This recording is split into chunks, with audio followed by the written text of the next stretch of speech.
and a half. You know, and and I've talked to thousands of people in the last year and a half now, and about the themes that are developed in the book. And I say these things that are really rough, you know, that like. Welcome all. Welcome to Meeting Rich on the Train. How's everyone? I hope everyone is well. We are,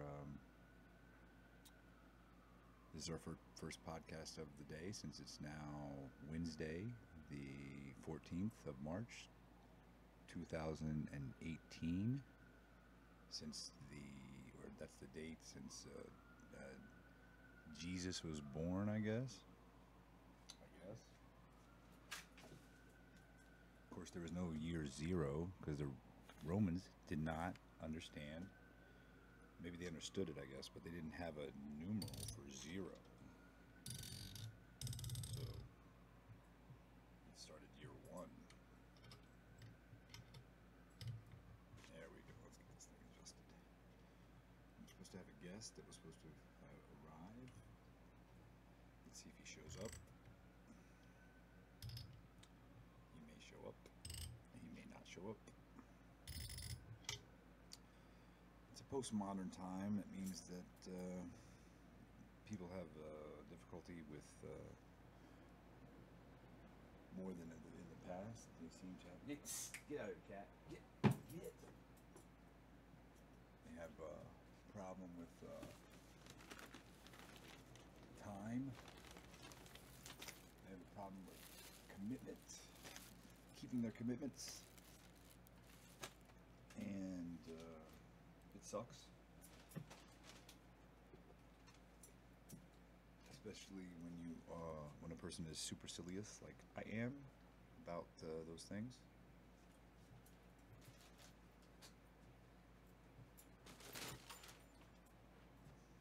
It sucks to have everyone be on their own time schedule.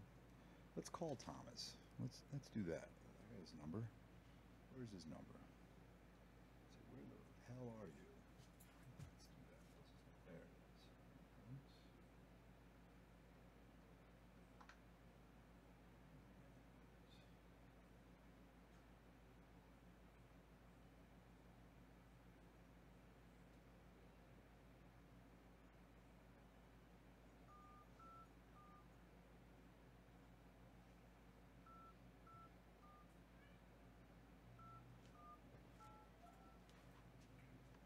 All right, we'll call and see.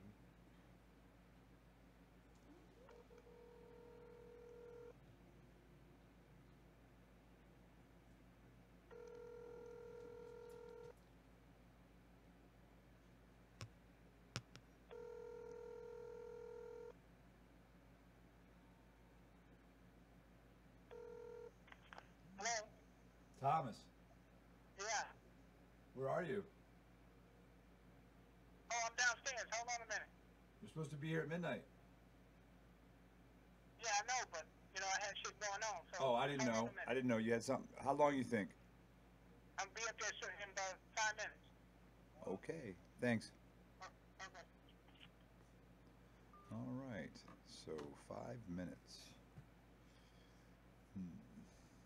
What should we talk about for 5 minutes? 5 minutes, it's 300 seconds. I don't know. I'm not sure. I'm not sure what to talk about. Love, life, liberty, the pursuit of happiness.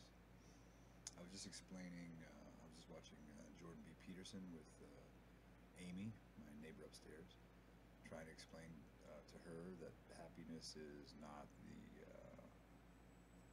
the way to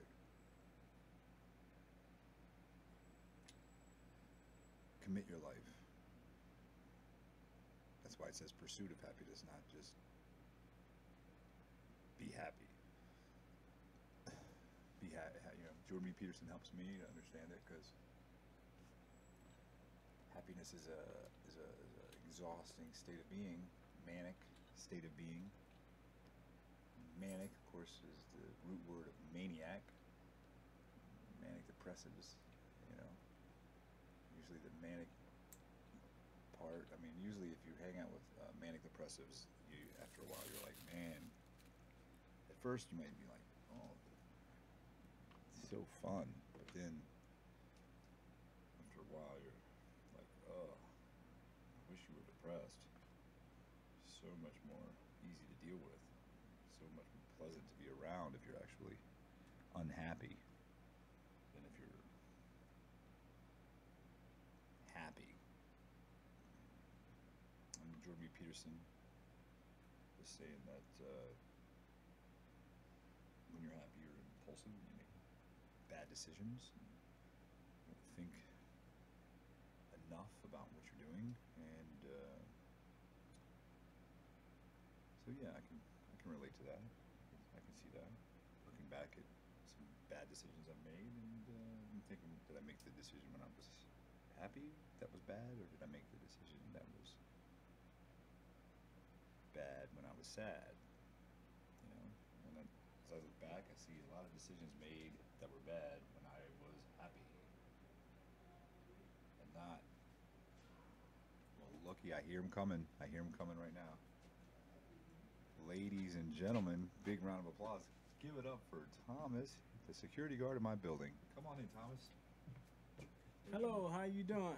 Okay, now just so you know, Thomas, we're on a lag, so you're going to see yourself appear on the screen in just about now. Okay, so that's how long the lag is. Okay, you are live right now on YouTube, just so you know. I'm going to adjust my microphone, and then I'm going to give you a little quick interview. How's it going down there? How's Pretty. life in the star tonight? Pretty good. Everything is good. Everything is good? Yes, sir. Everything is good. Nobody's died tonight? Nobody's died. Everybody is. Nobody defecated on the front no. glass of the door or anything? No, everything is good. Yeah, that's always good when nobody defecates, right? Right. Everything is good. Yeah, good. So, what's your last name, Thomas? Vanderveer.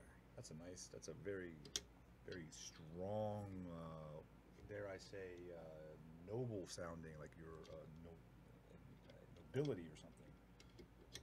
Nice name. Where's that originate from? Cincinnati, Ohio. How about before Cincinnati, Ohio? How about before the United States? Where would it have been? I have no clue. No clue? Cool. Do you know, have you ever done your ancestry or your DNA genetic markers or anything? No. No? No. I'm going to do the Ancestry.com thing where it costs a little bit of money though, so I'm waiting until I get my SSI. But you take a swab of your cheek with a little Q-tip. Yeah. Or Q-tip-like thing, and then put it in a container and send it in, and then they do a genetic. They do your genetic markers, and they tell you where you're from. You know, and they tell you how much, how much black you are, how white you are, how. What do you say? I might find out who my father is. Oh, you don't know who your father is? Uh-uh. Oh wow. So you had did you have were you raised by a single mother, or did you have? Yes, I was raised by my mother. No stepdad. Well, before he deceased, so I was raised by him and my majority of my mother. But okay, so do you remember? Like, was your stepdad? How old were you when your mom married your stepdad? That was a good question. Well, that's what I am. Just so you know, Thomas. Thomas, even, I'm full of good questions. Okay. But I wasn't even born yet when she got married to him. Interesting. Yeah, but my sister was, and I was like 2 years after her. Okay.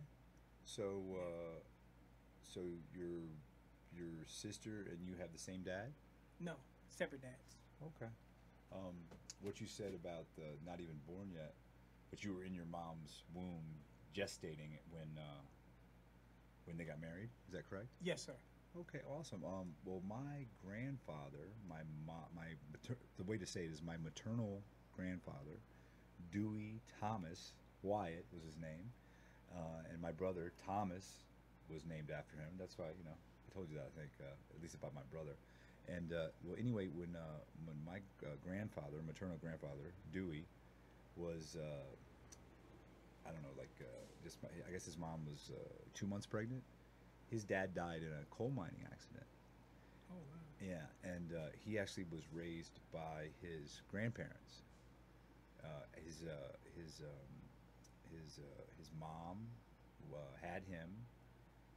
His sister was already there, and after her husband, my great grandfather, died in the mining accident, and my grandfather never, of course, got to know his dad, similar to you, exactly like you.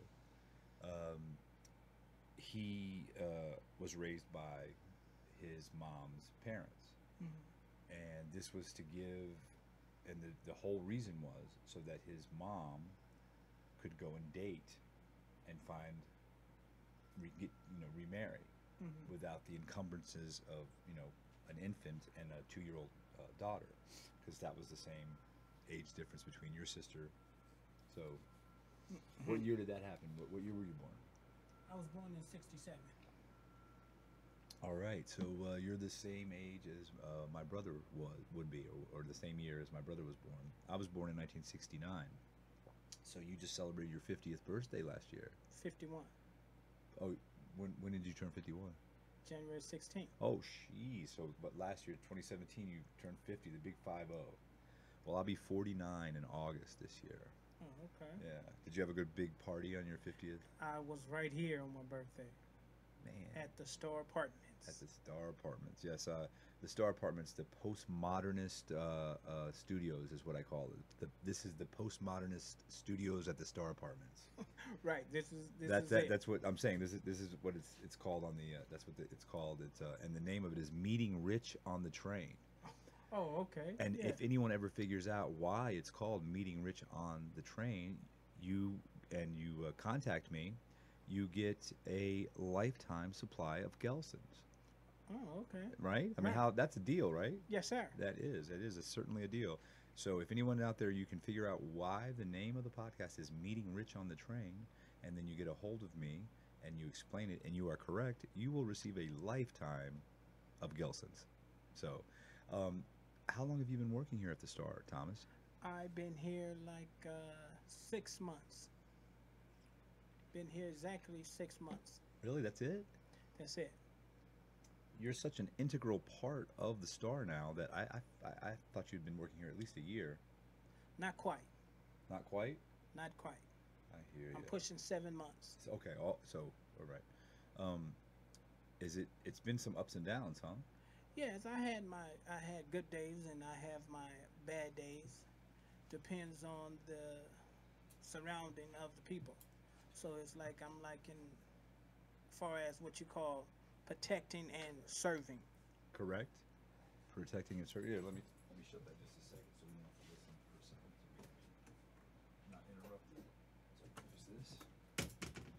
Because you never know, some drunk neighbor of mine might show up to harangue me about something or other, possibly deserved and possibly not. Right. So you weren't working when my bike was stolen 2 nights ago, huh? No, sir. That is correct. He was not working, and the thing is that my bike was stolen at around roughly 3 o'clock in the morning. Now, the thing is, I'm just going to mention this real quickly about my bike. The sad thing is that they have cameras here, but they were unable to see my bike leaving the building. Doesn't that suck? That is quite strange. It is quite strange. Because you have an elevator right here, and in order for you to get the bike down, you have to go through the elevator. Well, they took the fire escape. Now that's something good. But there's a camera on the door out on the fire escape, though. It's a camera right out there as soon as you make your exit. But why couldn't they not see it is the question, right? That's what's irritating me. Now that's the catch-22. Yes, exactly. And so enough about my bike, because it's not worth mentioning right now. I was upset about it very badly yesterday. Mostly the reason I'm upset about it's not because, see, I try not to get upset about possessions, but it is a vital tool that I use because I have another bike. I have a all carbon fiber Giant is the brand name. You know, it's lighter than the Trek and everything, but the Trek is the one that I use to not only get my groceries because it had a basket on the back, but that basket would hold Max, you know, my dog, and not being able to have my dog with me, you know, on the bike ride now, and the Giant really isn't designed at all to put a basket on it at all. So it's, you know, that's why I was upset. I want you to understand. Thomas, I want you to understand. I don't usually get upset about possessions. Okay, maybe what about you? Do you get upset about possessions? No, no, I don't. You know, I try. I'm a pretty calm guy when everything is going smoothly, but when you cross me, then I have my days. Oh, that is totally true. That is true. Just I can attest to that because I faced the wrath of Thomas one night, and it was quite an experience, you know. But at the same time, I feel that it secured us in a good friendship. Yes, everything is, you know, everything is fine now. You know, I respect this man. You know, of course we had our situation, but And the reason we had the situation, I'll just say from my viewpoint, is from the interference of other people in the duties of what Thomas's duties are. Because Thomas is actually paid, his salary is paid by Libertana, correct? correct. His job is to go and make sure that the nurses, there's a nursing office down on the second floor, that the nurses, particularly the female nurses, is really, you know, are safe because we're in Skid Row, right? Correct. And it's kind of scary here at times, Yes, it is. even for grown men, right? Even for a grown man. Even correct. for even if you're in a group of like 5 grown men, it can be scary. Right. Yes, yes. That's why people want to give shit to the police officers. I was like, you don't know. I can understand a police officer being nervous on Skid Row because it can be very it's very trying, very upsetting. How long did you do other security jobs before this one? Yes, I have several.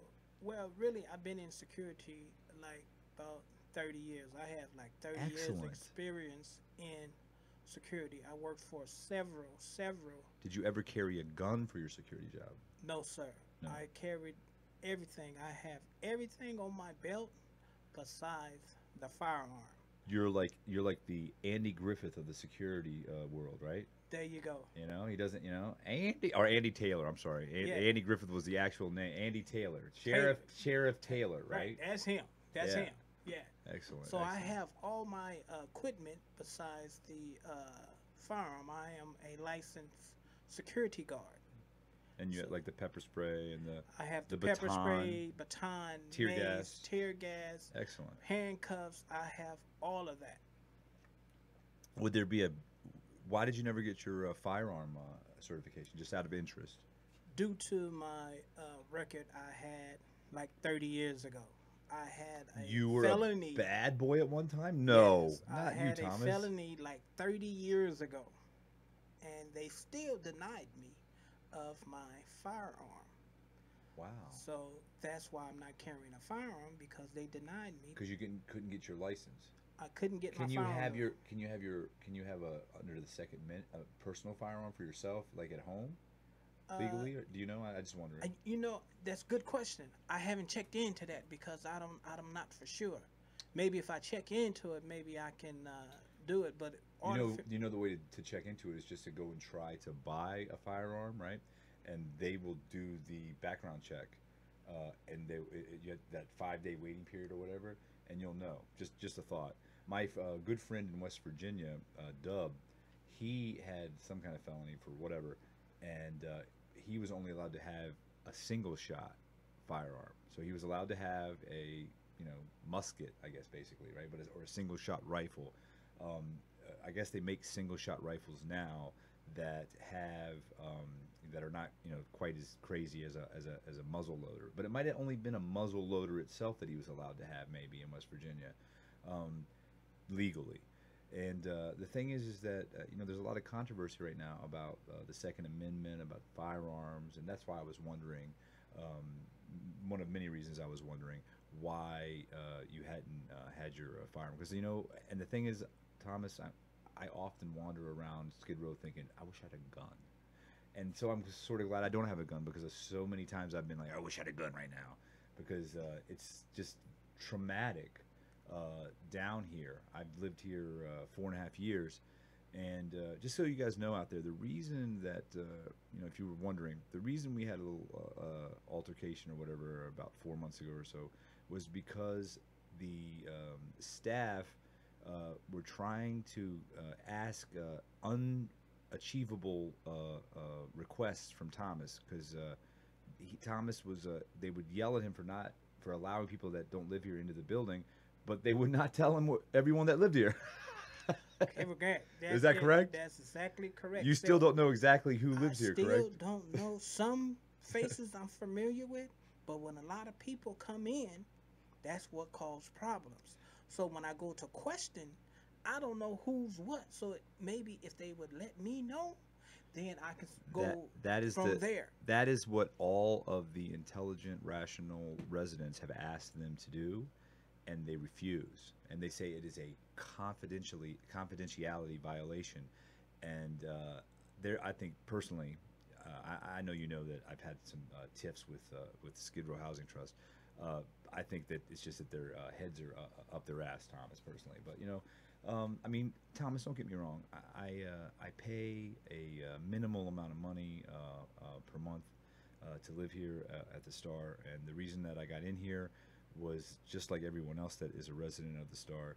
I was homeless. I was on food stamps. I think I was also or just got on GR, and then I had a medical emergency which almost killed me. And that is the reason, same as everyone else that got into the Star, that I got to live here. So I do appreciate that I have somewhere to live, but I still I am of the opinion that first and foremost, before being a homeless person, I'm a United States citizen. And I don't believe that it's just because someone is a poor, homeless, destitute, mentally ill, sick, whatever it is, that anyone should be allowed to take away their civil rights. Would you agree with that, Thomas? Yes, sir, I agree with that. Thank you, Thomas. See, Thomas gets it, and we both apologized to each other after the tiff, and everything is been going swimmingly. As far as when he's working, I know that we have someone that's going to be fair, he's going to be polite, but at the same time, if the shit kicked off, he'd be right there to stop it. I feel safe with Thomas here. A couple of the other security guards that have been here before, I in no way felt safe. You know, I really appreciate that you're our security guard. What, 5 nights a week, right? Yes, I work 6 nights a week. Oh, 6 nights a week. I work 6 nights a week. Do you get 8 hours overtime, or does that just work out to 40? Do they give you like 7-hour shifts or something? Or this is 8-hour shifts. Okay, 8-hour shifts. So you get 6 days a week. So you get a nice extra. The last night of the last shift of the week, you get a nice double time and a half going, right? Correct. Nice.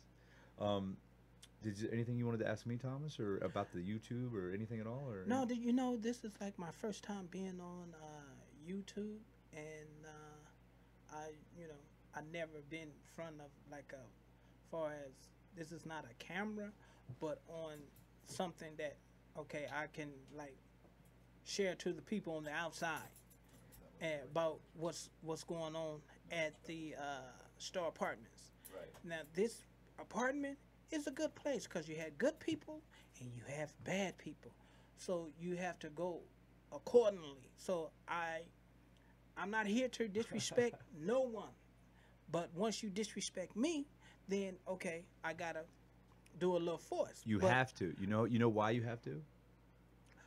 Yes. Because you're a man. That's correct. And I'm a man first. That's why I have so much respect for you. Right. There you go. So, I take my job very seriously. I'm not here to disrespect nobody. Don't get me wrong.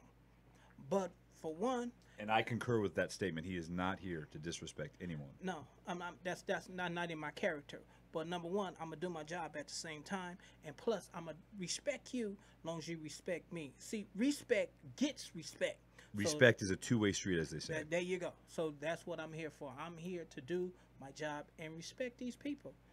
I can't go by, use a bad person, use a bad person. No, that's just not me.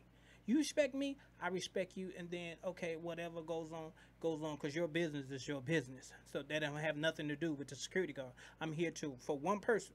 One purpose is that's protect this building. That's it. But are you? Yes, sir. you To were, best of my knowledge. but I'm saying you. But what I'm saying is you're paid by Libertana, so you're here to protect the nurses. I'm here to protect both.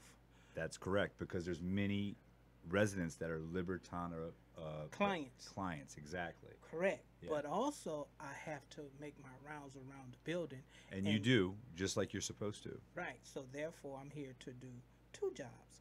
That's one, Louboutin, and also the Star Apartments. We can't get it wrong. So I'm here to do two jobs. My main job is protect this front door. Make sure who comes in and make sure who goes out. If you don't live here, I can't let you in. So I'm not going to Exactly. I'm not here to holler and scream at you and say blah blah. No, that's Have just you not had me. what was the worst? Let's end on this. What was the worst thing that happened? What was the worst experience you had with someone that didn't live here that you had to throw out or something? Well, I'm gonna be honest with you. My worst situation is with me and him, because we had a falling out because it was several people coming in and I didn't know who was what. I didn't know if it was That was provider. the worst one for you? That was the worst. Really? But Yes. Gary kind of instigated that because Dee Dee got in his ass, right?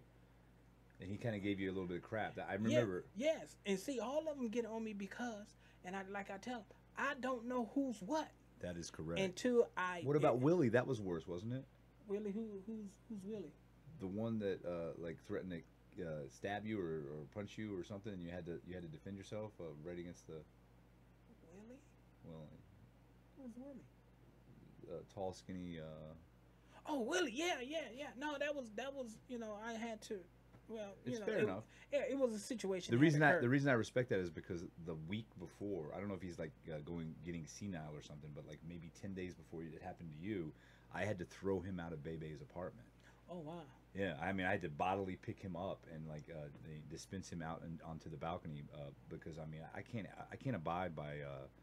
I really can't abide by anyone disrespecting someone's home, but to disrespect a woman's home, and to just, I mean, that's a woman, you know. You remember that's a woman you're dealing with, you know, and you're Correct. a man. So if you're a man, you know what I mean? Right. So I really, I understood completely what you had to do. Well, I'm sorry that I gave you that altercation. And again, let me say, you know, I'm glad that we got past that because you have been a great person to talk to, and I consider you to be my friend. Oh yes, you know, you was a good guy. You know, I respect you. I'm not in your business. I'm not here to judge you. None of that. So once we got past that, everything is fine. Like I said, what's your business? What you do in your place is your business. Exactly. My job is to what's going on downstairs. And then if I walk around doing my job, doing my rounds, if I see something not appropriate, I'm not going to holler and scream at you. I'm going to pull you to the side and say, hey, you know, such, and, you know, we're going to go from there. Because you have what is the most important thing, I believe, and that is discretion. Yeah. Yes, you have the respect with the discretion. Mm-hmm. And there's a lot of security guards that no longer work here that had neither. They had no respect for the residents, and they had no discretion. So we appreciate that and I just wanted to reiterate that we all appreciate the job you're doing. And thank you very much, Thomas. And we're going to let Thomas go because he's going to finish his rounds, and he's you know, because he's on top of it. And thank you, Thomas, very much for being my guest here on Meeting Rich on the Train. Okay, I do appreciate it, and hopefully I can come back again. Absolutely, we will definitely have you back. And share some great words with you. Okay. All right, thanks. Let's. Thank you much. All right, sir. That's very good. Thank you. That was a great job. All right, cool. Yep. All right, that's this episode of Meeting Rich on the Train, and I hope all of you are having a wonderful night, and everything is going just swimmingly for you. Like I said, I really respect and like Thomas quite a bit. He really is a spot-on security guard. I wish all security guards that I deal with were as respectful and discreet as he is. I'll leave it at that, and I hope, as I said, that all y'all out there are having just a wonderful time, and that you get everything that you want this evening within reason. because let's not be ridiculous. Okay, much love. Meeting Rich on the Train is out, and see you later.